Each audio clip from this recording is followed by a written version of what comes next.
So there are various different patterns on a 3x3 and a 4x4, but one of the most famous ones is the checkerboard pattern. And the way you do the checkerboard pattern is by following the algorithm E to M to S2. It doesn't matter which order you choose. You can do M to E to S2 or S to E to M to. It really doesn't matter. The way you solve it is like using a solved cube. You do this. You move the middle layer twice horizontally, the middle layer twice vertically, and the middle layer twice like this. Yeah, so that gives you the checkerboard. And as you can see, everything is flipped here. So white and yellow is flipped. Well, white should be here, but it's flipped. And so is green and blue. And that's the same case with orange and red. So yeah, it's a pretty colorful pattern if you want to try it. On the 4x4 Rubik's Cube, you can get the same pattern, but it won't be as accurate as it is here because the 4x4 has 2 edges and it's an even cube, as 4 is an even number. So you can certainly try it on this though. So the way you do it is simply moving 2 middle layers. You need to move 2 middle layers because there are 4 layers rather than 3. So move the 2 middle layers, E2, M2, and then S2.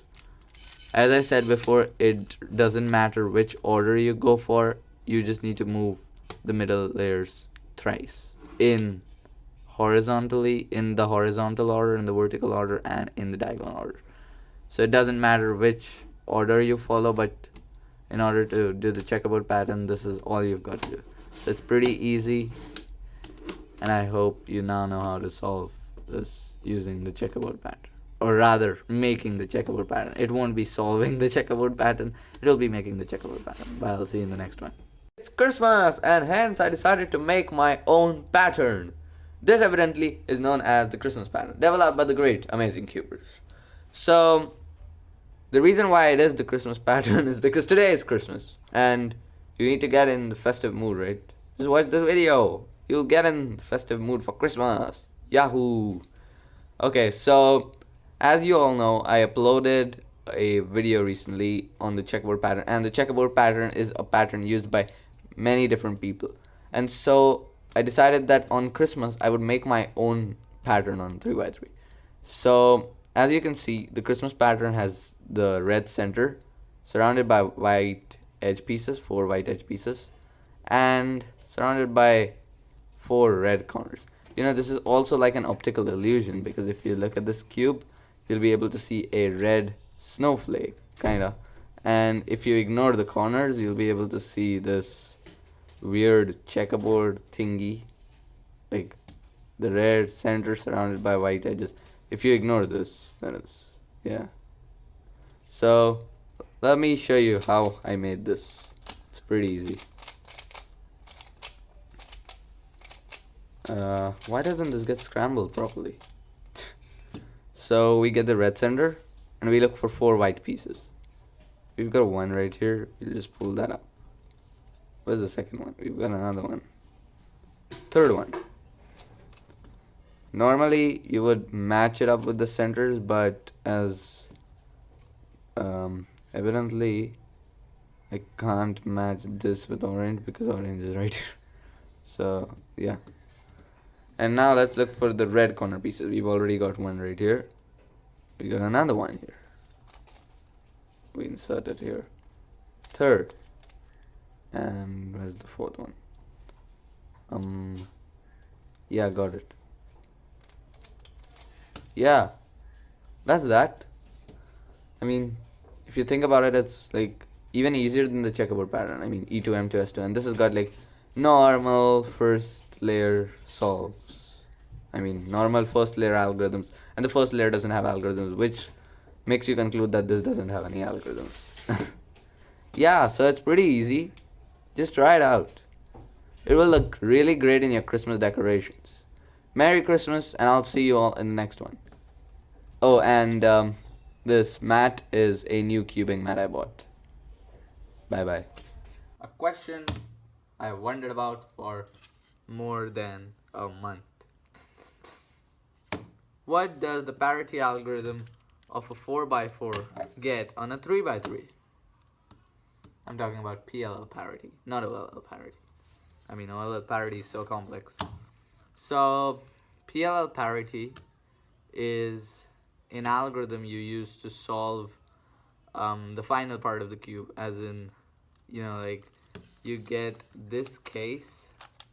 For example, you get, For example, you get this case, but there's an edge here as well, and it's not adjacent or opposite.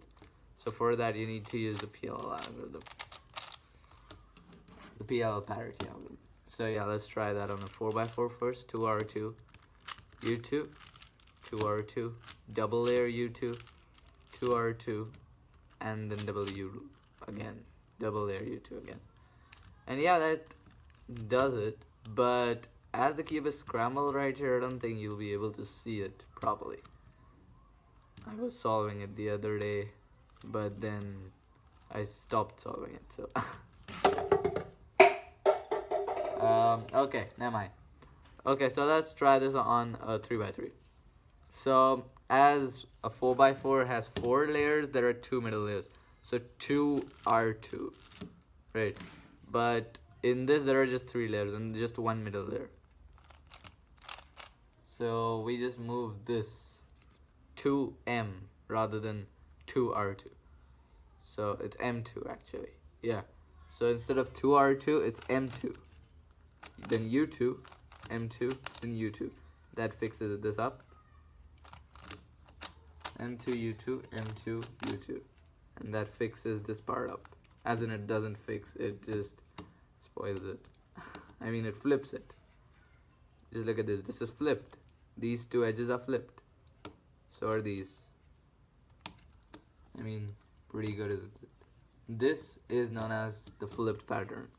So in these, all the edges are flipped, and it looks pretty good. So this is what you get when you try the PLL parity algorithm on a 3x3. So yeah, pretty good, right? Like the video if you didn't know about this. Like it if you knew about it as well.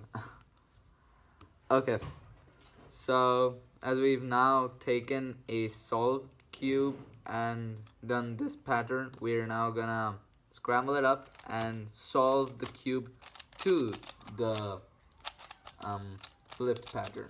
So yeah, let's scramble the cube up. Right here we've scrambled the cube. Okay, now we're gonna try solving it. In order to ensure that the edges are flipped, we'll match them up in the incorrect manner. So we'll match up blue with green, orange with red. I mean, this is so absurd. Red with orange. And we need to put green in with blue. So yeah, that's completely flipped. On the other hand, you do not flip the corners because that will just ruin the pattern.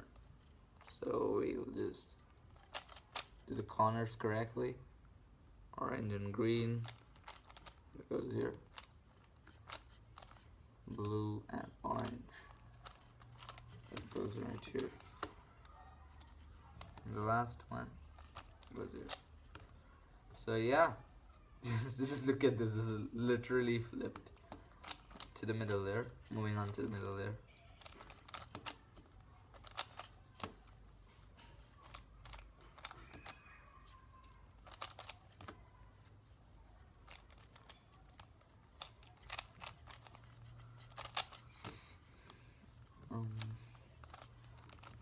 Left algorithm again.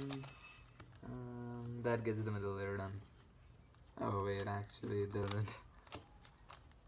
Lord. Okay, now we got OLL.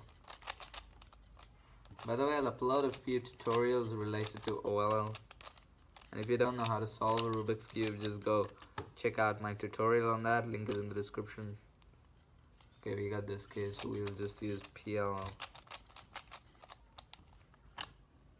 Oh no, we've got the edges incorrectly placed. We need to get this here. We're not gonna do that.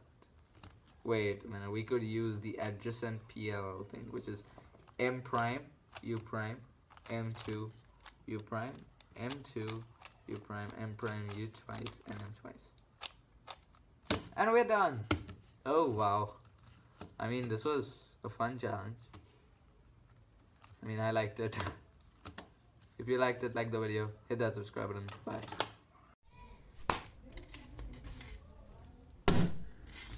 5 by 5. And as there is a new cube in town, we are going to make a pattern on this cube. AKA, we are gonna make a derivation of the checkerboard pattern. Obviously, you guys know what the checkerboard pattern is. It's E2, M2, S2, in which you move the middle layers. Boom. E2, M2, and here goes S2. So this is the checkerboard pattern, and everyone knows it. I mean, like, if you don't know about it, just go and watch my video on the checkerboard pattern. Link is in the description. So yeah, we can just move on to the derivation now. No more introductions. So the derivation that I'm gonna be talking about today is the middle is known as the middle layer checkerboarded pattern, in which you move just the third middle layer rather than moving all these 3 middle layers to do E2, M2, S2. All you do is just move this third layer, just this third slice. So it's E2, then it goes M2, and then S2. So basically what you're doing is you are flipping the centers, kinda. And this is kinda like this resembles the checkerboarded pattern on the 3x3 Rubik's Cube. Yeah, so just see this. It's a plus sign. Looks good. So yeah, you can just try this. So all you have to do is just move the middle layer twice through different angles. Pretty good. Bye. Now I suddenly got this idea. How about I fuse both the normal checkerboard pattern and the derivation? Let's see what we get. We're just gonna do E2, M2, and S2 right here. Go check that video out on the checkerboard pattern. Link is again in the description as usual. Yeah, so that's the checkerboard pattern, and this is the derivation. Right, E2, M2, and S2. Ladies and gentlemen, presenting the completely checkerboarded pattern. It's a mixture of both the normal checkerboard pattern and the derivation. We're gonna try spinning it around. 3, 2, 1. Ooh, that looks so good. If you liked the pattern, like the video as well, because they both are interlinked. Okay, so yeah, that's it for this video.